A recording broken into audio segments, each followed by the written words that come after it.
Hi there, Will here, and today I'm in the Eastern Cape, in a place called Cannon Rocks. I used to come here quite frequently growing up, and have ended up back here due to some slightly unfortunate circumstances. Cancer. I have cancer. Those are the unfortunate circumstances.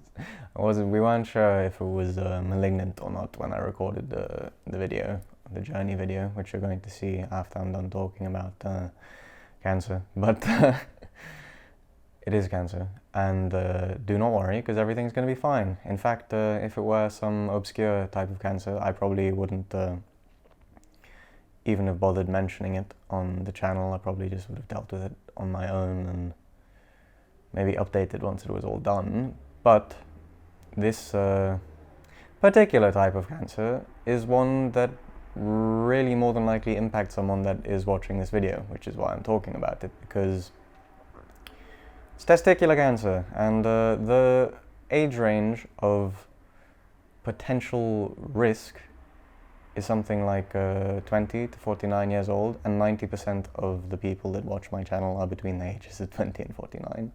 And the high risk group is the ages of 20 to 35, I think.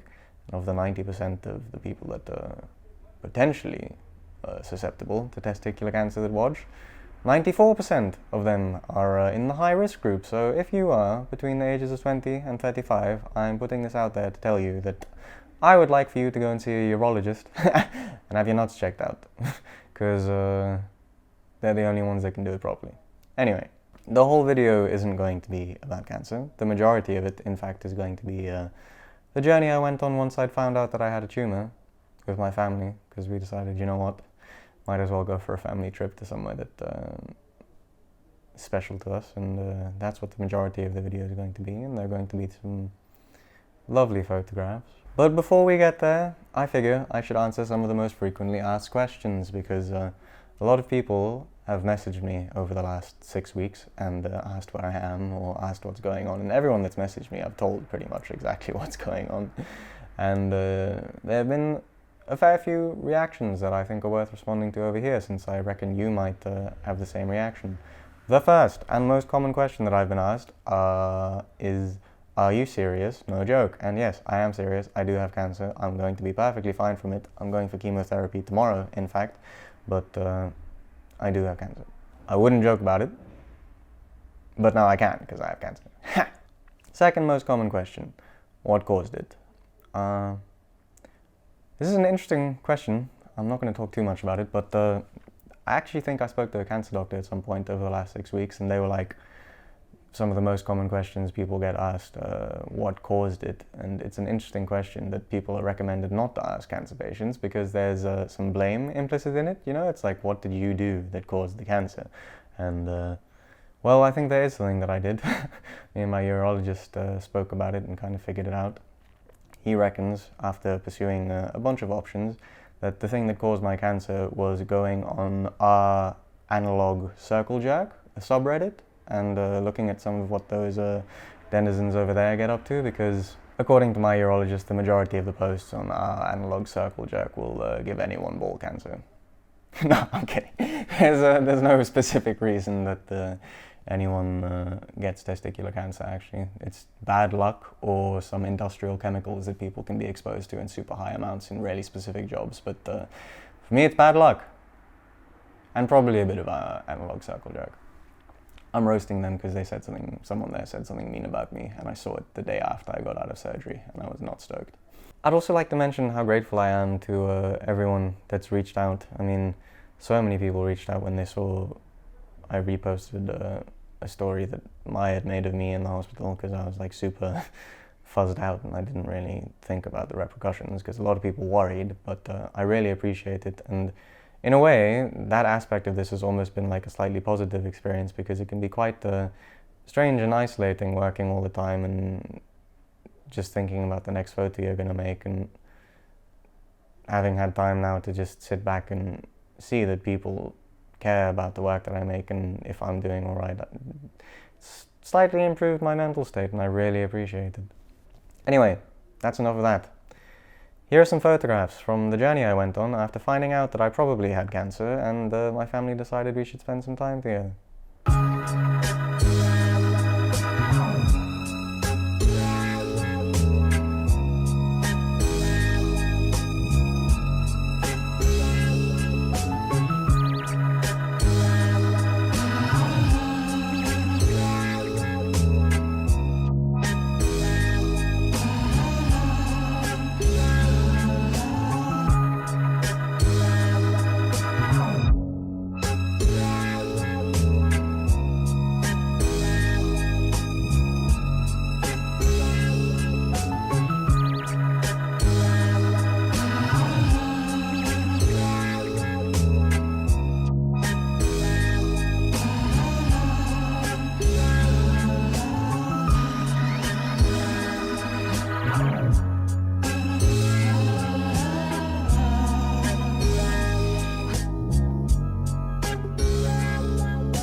The first leg was just the drive there, which is a 10-hour drive, so no joke, and visiting some family members. And a lot of my family members have like cool old houses because they've lived there since the 60s or 70s or whatever, so I made some photographs of them. And once we'd settled down from our 10-hour drive, we rested up and the next day went to a special place.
That area is a place called Kenton-on-Sea, and I spent a lot of my school holidays when I was like really young there before we started moving overseas and such. And that rock that I photographed is actually the place where I caught my first fish, like standing on one of the ledges there. First proper fish, but still, first fish, and it's special, which is why I photographed it.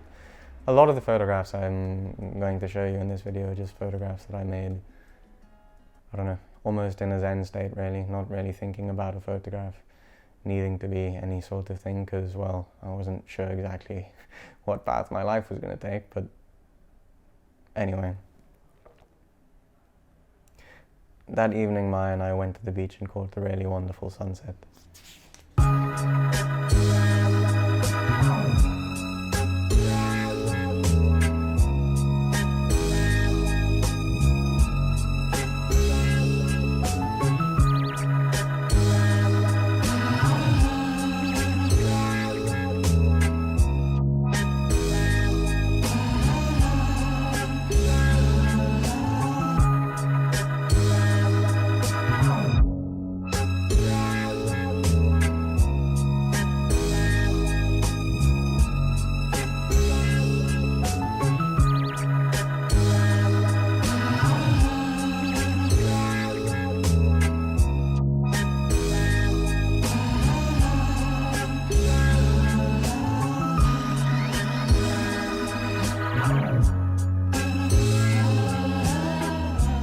At this point I already knew I'd made some images that I'd really enjoy, and I wasn't really too pressed to make more photographs because there was no real sense of urgency. But this place of the world is really special in some of its landscape aspects, because it's like the edge of land before it turns into the ocean, and there's some areas where there's these huge sand dunes, and I'd been on a drive with my dad before where we went and looked at some of these sand dunes, and I figured I'd load Maya up and we'd go see if we could find them.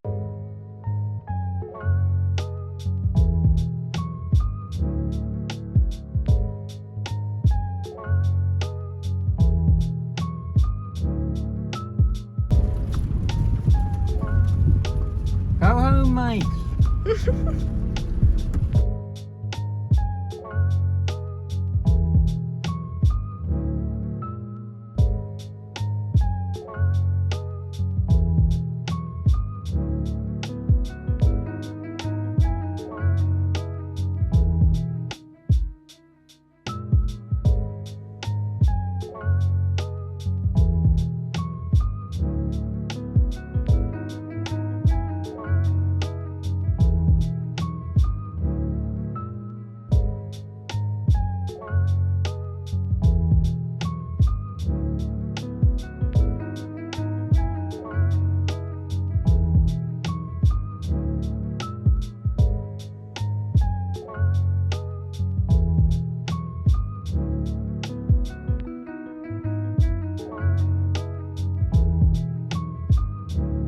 And the rest of the time that we had there before returning back to Cape Town pretty much just spent playing pool.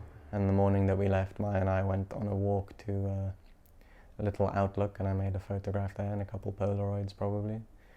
And then we started the journey home and went and said bye to my uncle one more time and visited my gran in the cemetery there. And one of the most special aspects of that trip was that we got to go down the valley that my dad grew up in, because my dad grew up on a farm in rural Eastern Cape, and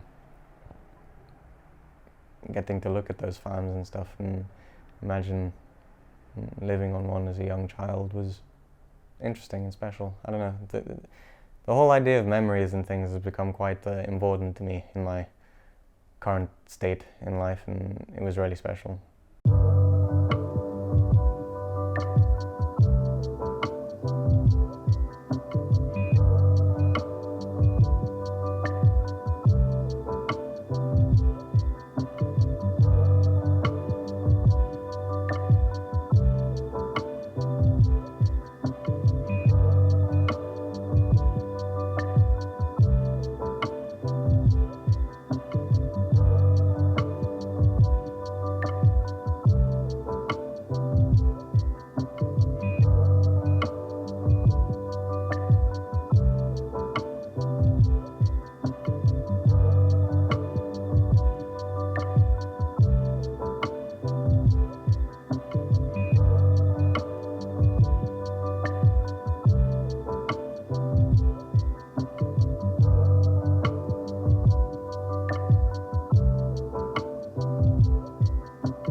And that's pretty much the end of the journey.